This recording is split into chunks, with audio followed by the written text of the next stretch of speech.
Comprendre l'importance de l'arbitrage dans un portefeuille financier.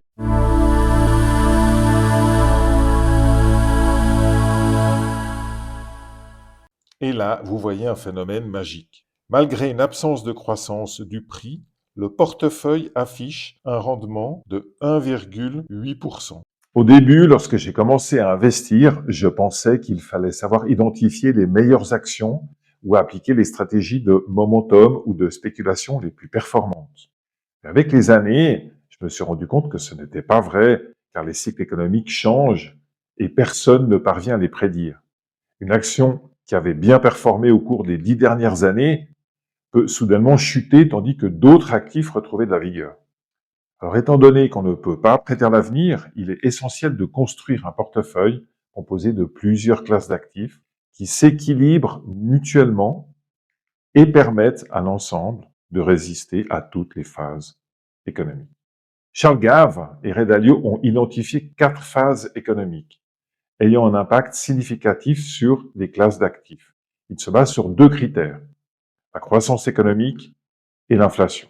Cela donne lieu à 4 cadrans. Croissance avec inflation, croissance sans inflation, pas de croissance mais avec inflation, pas de croissance et pas d'inflation. Les classes d'actifs qui réagissent différemment selon ces périodes sont les actions dites de valeur, les actions dites de croissance, les obligations d'État à moyen ou long terme, l'immobilier et enfin l'or et les matières premières. Le cash est aussi également un actif très important dans un portefeuille. On peut d'ailleurs le considérer comme une obligation à court terme. La construction d'un portefeuille repose sur la décision du pourcentage de répartition que vous souhaitez pour chaque classe d'actifs.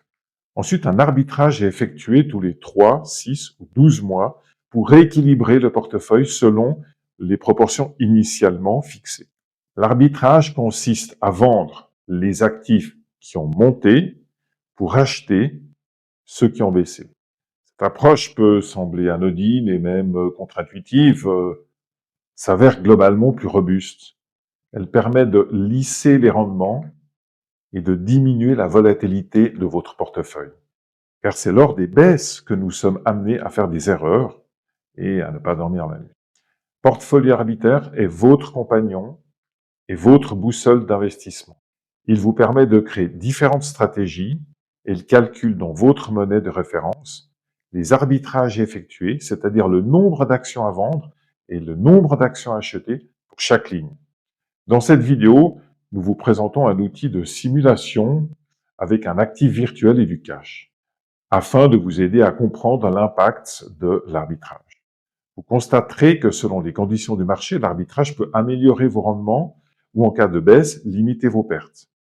Évidemment, le choix des actifs que vous achetez vous appartient. Plus vous serez capable de sélectionner des actifs de qualité, plus votre portefeuille en bénéficiera. L'arbitrage est un complément à la sélection d'actifs, qui crée une alchimie qui produit une performance optimale.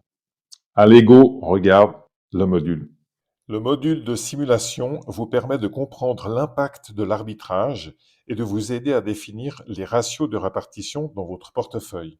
La partie du haut comprend le graphique d'un actif virtuel qui peut être une action ou simplement le marché, c'est-à-dire un ensemble d'actions que vous possédez. Vous pouvez modifier ces caractéristiques en ajustant sa croissance, ici, la volatilité qui représente le mouvement maximum depuis la ligne de régression. 10% implique 20% entre le plus haut, ici par exemple, et le plus bas, ici. Et la fréquence est le nombre de fois où le marché monte et descend dans un an. C'est-à-dire qu'il fait un cycle complet. Ici, 120 jours, c'est 3 cycles dans l'année. La partie du bas comprend 3 courbes. Celle du haut, en noir, c'est la valeur totale de votre portefeuille. En rouge, la valeur de l'instrument qui est détenu. Et en bleu, ici, le cash, la partie du cash détenu par le portefeuille. Vous pouvez modifier les valeurs suivantes, le premier jour d'arbitrage, la fréquence à laquelle se fait l'arbitrage et la répartition, ici 80%, entre l'actif que vous achetez et le cash dans votre portefeuille. L'arbitrage consiste à rééquilibrer la part de l'actif fixée ici à 80% de la valeur totale du portefeuille. Lorsque la valeur de l'actif augmente, une part est vendue ici. Donc on vend, vous voyez, ça, la courbe en rouge baisse, donc c'est la vente.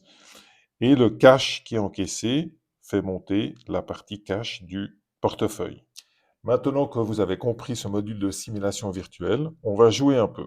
Alors, l'exemple numéro 1, la croissance est nulle, la fréquence de l'oscillation est de 120 jours, soit 3 fois par année, et la volatilité de 10%.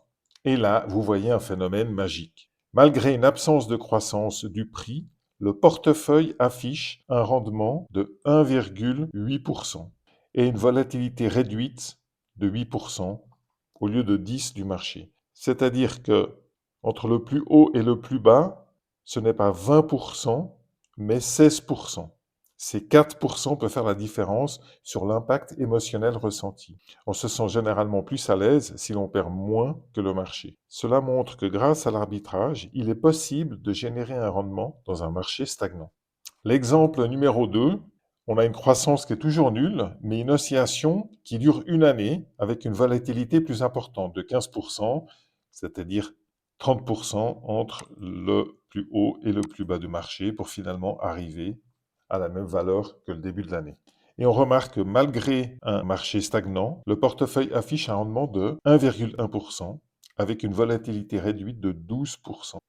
L'exemple numéro 3 vous montre un marché avec une croissance régulière de 7% annuelle, ici, et une volatilité relativement faible de 5% sur 3 cycles dans l'année. Ce portefeuille affiche un rendement de 6%, c'est-à-dire 1% inférieur que le marché. Par contre, il présente une volatilité inférieure de 1%. Il est intéressant de constater que dans un marché haussier à faible volatilité, l'allocation en cash nous est défavorable et que l'arbitrage ne peut pas rattraper cette perte de rentabilité lorsqu'il n'y a pas assez de volatilité. Et c'est tout là l'art de monter un portefeuille qui vous correspond. Dans le dernier exemple, le marché perd 5% sur l'année et des mouvements de chute et de hausse de 20% entre les plus hauts et les plus bas, 3 cycles sur l'année. Le portefeuille affiche une perte réduite de 2,2%, alors que le marché perd 5%, c'est-à-dire 2,8% de moins que le marché, mais aussi une volatilité inférieure de 8 au lieu de 10. Il est donc intéressant de constater que l'arbitrage peut atténuer votre perte lors d'un marché baissier. Mais vous pouvez aussi diversifier votre portefeuille en créant une nouvelle stratégie, en y allouant une part spécifique de votre capital. Je vous laisse vous amuser avec cette simulation qui vous permettra de définir les répartitions que vous allez appliquer dans votre stratégie. Et cette nouvelle approche, cette nouvelle stratégie, plus agressive par exemple, c'est-à-dire avec des répartitions différentes, peut générer des rendements plus élevés en période de croissance, mais s'accompagnera d'une volatilité accrue en cas de repli des marchés. Bon investissement.